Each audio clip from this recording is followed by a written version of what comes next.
हरे कृष्णा। आज का टॉपिक है कोई आपसे बहुत प्यार करता है तो क्या है उस पर्सन के दिल के जज्बात। ये जानने की कोशिश करेंगे आज की रीडिंग से। जनरल रीडिंग है, टैरो में से हम 6 कार्ड लेंगे और लव मैसेजेस में से 7 मैसेजेस। तो शुरुआत करते हैं शफल करके।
शुरुआत करेंगे हम टैरो से।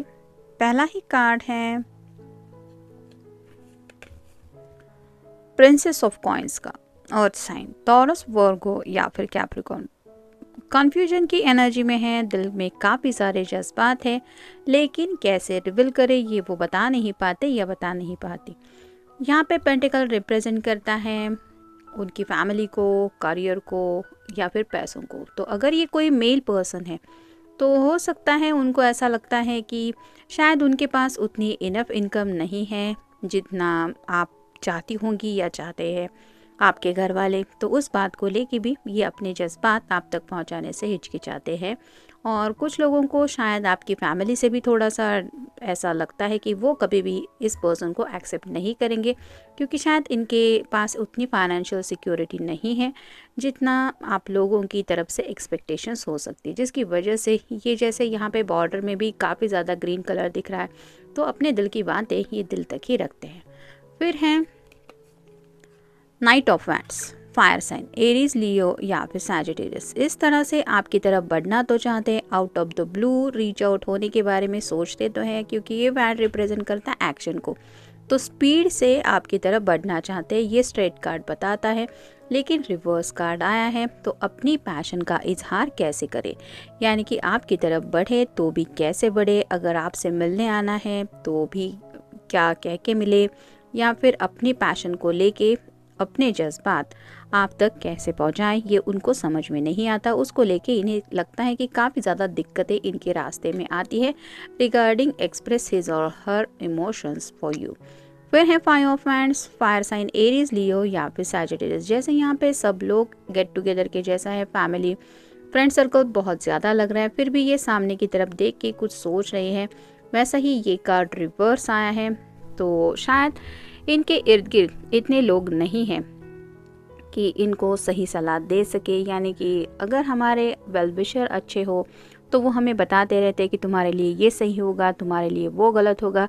लेकिन शायद इस पर्सन के पास इतना फ्रेंड सर्कल नहीं है, जिसकी वजह से उन्हें बाहर से भी कोई हेल्प नहीं मिलती कि आपसे मिलने के लिए क्या करना चाहिए या क्या कर सकते हैं। मतलब कुछ फ्रेंड्स होते हैं ना जो सच्चे दिल से किसी का भला चाहते हैं, उनकी हेल्प के लिए आते हैं, तो वैसा भी शायद इनके इर्द गिर्द कोई नहीं है जो इनको समझा सके कि सुनो तुम्हें ये करना चाहिए, या आई थिंक तुम ये कर सकती हो या कर सकते हो। फिर हैं 7 of cups, water sign Cancer, Scorpio या फिर पाइसेस।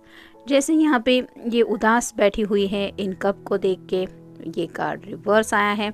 तो उनको लगता है कि आपका प्यार अगर इनकी ज़िंदगी में नहीं है तो फिर कुछ भी नहीं, क्योंकि कप में अगर आपने कुछ भर के रखा है और वो कप अगर रिवर्स करेंगे, उल्टा करेंगे, तो उसमें से जो कुछ भी है वो छलक ही जाएगा। तो आपके बिना इन्हें ज़िंदगी बिल्कुल भी अच्छी नहीं लगती। ये जो पर्पल कलर है वो रिप्रेजेंट करता है इनके क्राउन चक्र को। तो 24/7 भी आप कह सकते हैं ये पर्सन आपके बारे में काफ़ी ज़्यादा, यानी कि हद से भी ज़्यादा सोचते रहते हैं। और ये मैं क्यों कह रही हूँ, क्योंकि यहाँ पे 7 कप्स हैं, तो जो रिप्रेजेंट करते हैं इनके जज्बातों को। तो 24/7 में हो सकता है मतलब 24 घंटे में 7 बार, 7 घंटे ये आपके बारे में सोचते रहते हैं। मतलब 7 म्हणजे मतलब कंटिन्यूस ऐसा नहीं, लेकिन जो भी थोड़ा भी इन्हें फ्री टाइम मिलता है, थोड़े फुर्सत के लम्हे मिलते हैं, उसमें ये सोचते रहते हैं। और उन्हीं ख्यालों की वजह से ये थोड़ा सा डिस्टर्ब भी रहते हैं कि आखिर मैं करूँ तो क्या करूँ। फिर हैं king of swords, air sign Gemini, Libra या फिर एक्वेरियस। यहाँ पे 2 डॉग्स है जो रिप्रेजेंट करते हैं लॉयल्टी को, और ये कार्ड आया है रिवर्स। तो शायद हो सकता है ये पर्सन राइट नाउ कुछ ऐसी दुविधा में फंसे हैं कि आप उन्हें शायद कोई कमिटमेंट मांगेंगी या कमिटमेंट मांगेगी कि मैं कैसे मान लूँ कि तुम मेरे साथ सीरियस हो या तुम सीरियसली कुछ आगे बढ़ना चाहती हो या बढ़ना चाहते हो। और उसके लिए इनके पास कोई जवाब नहीं है, यानी कि इनके पास कोई प्रॉपर प्लान ही नहीं है कि आपको कन्विंस कर सके that they really want to spend his or her life with you. इसके लिए ये कंफ्यूज होते रहते हैं। और फाइनल कार्ड है द मून का, ये पाइसेस का कार्ड है। तो ये कार्ड रिवर्स आया है। तो मून के स्ट्रेट कार्ड में थोड़ा सा डिसेप्शन होता है, हम मान सकते हैं, जैसे छलावे का थोड़ा सा। जैसे मान लीजिए कोई किसी के मन में कुछ चल रहा है, फियरफुल थॉट, यानी कि बहुत ज़्यादा सन्नाटा है, रात घनी छाई हुई है और किसी को थोड़ा सा पत्तों का आवाज़ भी आया तो भी लगता है पता नहीं कौन था वहाँ पे। तो ऐसा शक का माहौल थोड़ा सा रहता है मून के कार्ड में। लेकिन यहाँ पे ये कार्ड रिवर्स आया है, तो इस पर्सन के दिल में कोई भी आपके लिए डिसेप्शन नहीं है, यानी कि किसी भी छलावे को लेके ये आपकी तरफ नहीं बढ़ रहे या नहीं सोचते। इनके दिल में सिर्फ और सिर्फ आपके लिए जो जज्बात है वो प्योर है, क्योंकि ये मून कार्ड रिप्रेजेंट करता है उनके जज्बातों को भी। और हर एक के दिल के जज्बातों को हमारी कुंडली में जो चांद होता है वो रिप्रेजेंट करता है। यानी कि चांद जिस घर में डिसाइड होगा, यानी कि मान लीजिए किसी का तौरत राशि में है, 4th हाउस में है, तो उसके मुताबिक उसके जज्बात और ग्रह तारे ये किस तरह से रुख लेंगे ये बदलता रहता है उसके इमोशंस का। तो ये पर्सन इमोशनली आपके बारे में काफ़ी ज़्यादा सोचते रहते हैं या सोचती रहती है। सभी कार्ड रिवर्स आए हैं, इसका मतलब यही है कि कहना तो काफ़ी कुछ आपसे चाहते हैं लेकिन कह नहीं पाते, क्योंकि सीधी बात होती है जो सीधे सीधे जाके कोई भी बता देता है किसी को भी।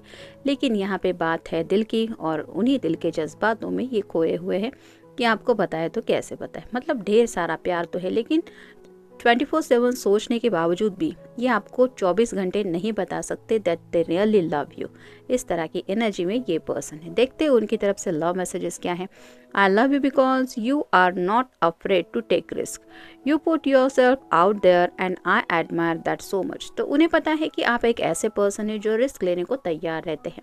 यानी कि दुनिया, अगर आपके दिल ने ठान लिया कि आपको इस पर्सन के साथ ज़िंदगी में आगे बढ़ना है, तो आप दुनिया को सोचते हुए, दुनिया क्या सोचेगी, लोग क्या सोचेंगे, आपके घर वाले, उनके घर वाले, इस तरह के फैक्टर्स में आप खुद को एक अटका हुआ महसूस कभी नहीं करने वाले। आपने ठान लिया तो आप भले ही कौन सी भी रिस्क क्यों ना लेनी है, आप लेने को तैयार रहते हैं। और इसीलिए शायद ये पर्सन अपने दिल के जज्बात आपको इसी तरह से क्लियरली नहीं बता पाते, क्योंकि उनके पास कोई प्रॉपर आंसर नहीं है। प्यार तो है लेकिन प्रॉपर आंसर कि हाँ ठीक है तुम मुझसे प्यार करते हो, नेक्स्ट करोगे क्या, ये उनके पास कोई जवाब नहीं है।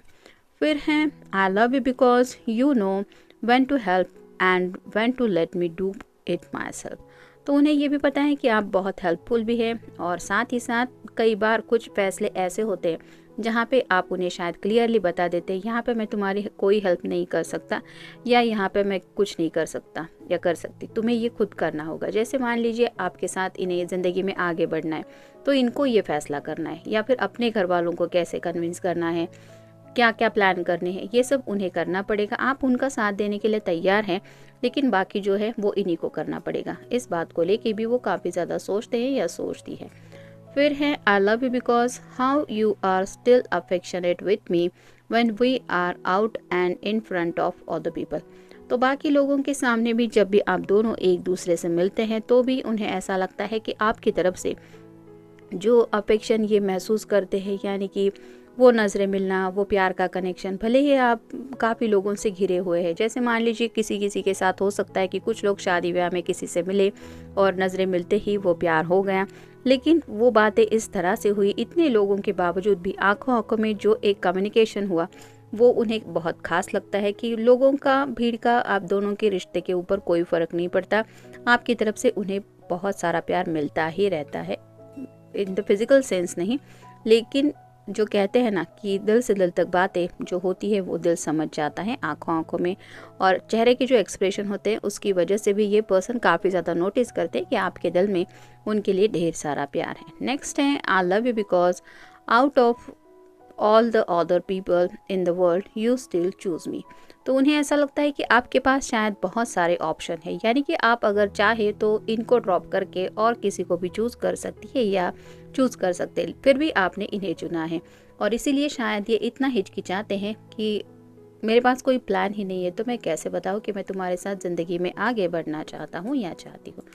फिर है I love you because we have our own language together and our own memories and inside jokes. तो ये पहले मैंने कहा कि आप दोनों की एक प्यार की अलग ही परिभाषा है जो सिर्फ आप दोनों समझते हैं, आंखों आंखों में बातें हो या फिर आप दोनों ने एक दूसरे के साथ जो भी मोमेंट स्पेंड किए हैं उसमें जो दिल ने दिल से एक महसूस किया कनेक्शन, उसको लेके भी ये काफ़ी ज़्यादा सोचते रहते हैं, और उसमें से छोटे से जोक भी है, मतलब हिडन ऐसी कुछ बातें उन्होंने शायद आपको कहने की कोशिश की कि मजाक में ही सही, लेकिन अपने दिल के सच शायद बोलने की कोशिश की है और आपने उन सच को पकड़ लिया है, और उस बात को भी ये काफ़ी ज़्यादा पसंद करते हैं। फिर है I love you because you always make time for me no matter how busy or crazy life can get, you always have time for our relationship. तो उन्हें ऐसा लगता है कि ज़िंदगी में मसले सबके साथ होते हैं, आपके घर में आपके घर वाले हैं, आपका करियर हो सकता है, आपके इर्द गिर्द आपका फ्रेंड सर्कल हो सकता है, आप ऐसे पर्सन हो सकते हैं जो बिज़ी रहते हैं, लेकिन फिर भी अपनी ज़िंदगी में बिज़ी रहने के बावजूद आपको पता है कि अपने रिश्ते के लिए, अपनों के लिए किस तरह से वक्त निकालना है।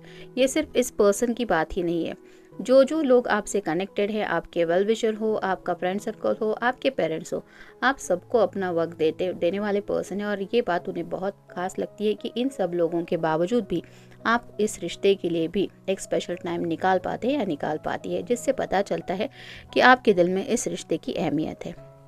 नेक्स्ट है I love you because you are always quick to stand up for me and defend me specially when I need it the most, I love you, I never have to question your loyalty to me. तो उन्हें ऐसा लगता है कि जब भी उन्हें ज़रूरत होती है कि किसी के सपोर्ट की, तो आपका सपोर्ट उन्हें हमेशा मिल जाता है, और साथ ही साथ वो कहते हैं I love that I never have to question your loyalty to me. तो उन्हें इस बात से भी बहुत ज़्यादा आपके ऊपर प्यार आता है कि मतलब उन्हें सोचना ही नहीं पड़ता कि आप उनके लिए लॉयल है या नहीं, इस तरह का आपका नेचर है, मतलब जो बात है वो सीधे सीधे आप बोल देते हैं या बोल देती है, नो हिडन थॉट्स। तो एक क्लियर कम्युनिकेशन शायद आपकी तरफ से हमेशा होता है, और क्लैरिटी भी काफ़ी ज़्यादा है कि आपके दिल में तो इस पर्सन के लिए प्यार है, मतलब है ही, लेकिन ये पर्सन इतने सारे, जैसे कार्ड में हमने जानने की कोशिश की कि उनके नेचर ही कुछ ऐसा हो सकता है जिसकी वजह से वो इजीली अपनी बातें आपके सामने नहीं रख पाते। तो जनरल रीडिंग है, मिलते हैं नेक्स्ट रीडिंग में, टिल देन टेक केयर।